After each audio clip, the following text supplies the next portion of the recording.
Hi, புதுசாக ஃப்ரெஷ்ஷாக ஒரு சேவிங்ஸ் ஆரம்பிச்சிட்டேங்க. கலர்ஃபுல்லாக ஒரு டப்பா எடுத்து அந்த டப்பாவில் புதுசாக ஒரு சேவிங் யோசித்து நானே சிந்திச்சு இந்த சேவிங்ஸ் பண்ணிகிட்ருக்கேன்.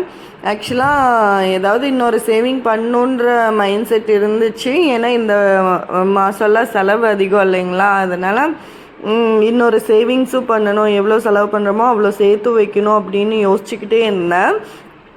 கரெக்டாக ஒரு மாதத்துக்கு முன்னாடி இருக்குங்க, என்னோடய ஹஸ்பண்ட் ஒரு எக்ஸிபிஷன் போட்டிருக்காங்க. நம்ம ஏரியாலேயே குட்டீஸ் கூட்டிகிட்டு போனோம் அப்படின்னு சொல்லியிருந்தாங்க.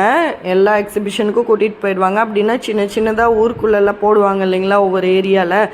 அப்பப்போ ஒரு டைமிங்கில் ஒரு 10 நாள் 15 நாள்னு அந்த மாதிரி எக்ஸிபிஷன் எல்லாம் பார்த்தா சின்னதாக ஒரு என்டர்டெயின்மெண்ட் அப்படின்னு சொல்லிட்டு கூட்டிகிட்டு போயிடுவாங்க. கடைசியில் எங்கள் ஏரியாலேயே போட்டிருந்தாங்க, எங்கள் ஏரியாவுக்கு பக்கத்து ஏரியாவில்.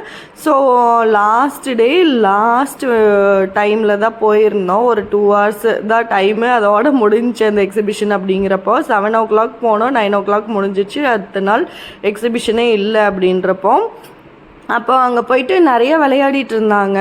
அப்பாவும் என்னோடய ஹஸ்பண்டும் பையனும்.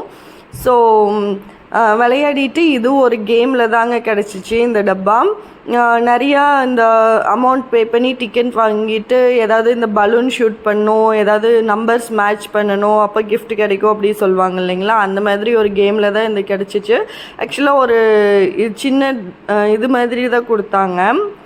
அது பேர் என்னன்னு தெரியல, ஒரு பவுல் மாதிரி கொடுத்தாங்க பிளாஸ்டிக்கில். அப்புறம் நான் யோசித்தேன், அந்த மாதிரி வாங்கி என்ன பண்ண போகிறோம், பேசாமல் க்ளோஸ் பண்ணுற டப்பா மாதிரி ஏதாவது பார்க்கலான்னு சொல்லி இது பார்த்தா கலரும் அழகாக இருந்துச்சு. ஏதாவதுக்கு யூஸ் பண்ணுவோம் அப்படின்னு சொல்லிட்டு இதுதான் வேணும்னு கேட்டு வாங்கிட்டேங்க. ஸோ வாங்கி வச்சுட்டு ஒரு வாரத்துக்கு மேலே இருக்கும். என்ன பண்ணுறதுன்னு தெரிலன்னு வச்சுட்டு இருந்தேன். கடைசியில் என் பையனுக்கு உண்டியலில் காசு போடலாம் அப்படின்னு சொல்லிட்டு எப்போவுமே செக் பண்ணுவேன், சேஞ்சஸ் எல்லாம் இருக்கா, மணி வச்சுருக்குன்னா இல்லை நிறைய செலவு பண்ணுறேன்னு என்னோடய ஹேண்ட்பேக்கில். அப்படி பார்த்துட்டு இருக்கும்போது 10 rupees 20 rupees நோட்டு நிறையவே கிடச்சிச்சிங்க. ஸோ அப்புறம் என்னோடய ஹஸ்பண்ட் ஏதோ அவர் பேண்ட்டில் ஏதோ மணியோ ஏதோ எடுக்க சொன்னாருன்னு சொல்லிட்டு பார்த்தா அவர் பேண்ட்லேயும் சேஞ்சஸ் நிறையா இருந்துச்சு. ஸோ என் பையனுக்கு ஒரு 20 ரூபா கொடுத்துட்டு மீதி சேஞ்ச் எல்லாம் நம்ம இந்த டப்பாவில் சேவ் பண்ண என்னன்னு அப்போ ஒரு ஐடியா தோணுச்சுங்க.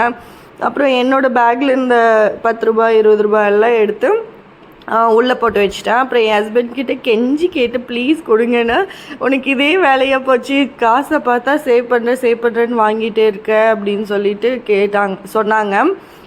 10 rupees 20 rupees மட்டும் எடுத்துக்கிறேன், உங்களுக்கு வேணும் 50 rupees நோட் கூட கொடுக்குறேன் அப்படின்னு சொன்னேன். நான் புது சேவிங்ஸ் ஆரம்பிக்கிறேன், ஃபஸ்ட்டு உங்களோட ஷேரு வேணும் அப்படி எல்லாம் டயலாக் பேசி ஸோ அவர்கிட்ட இருந்த சேஞ்சும் வாங்கிட்டு அதையும் இந்த சேவிங்ஸில் போட்டுட்டாங்க. அதுக்கப்புறம் பார்த்தா கொஞ்சம் நிறையவே சேர்ந்துருச்சு.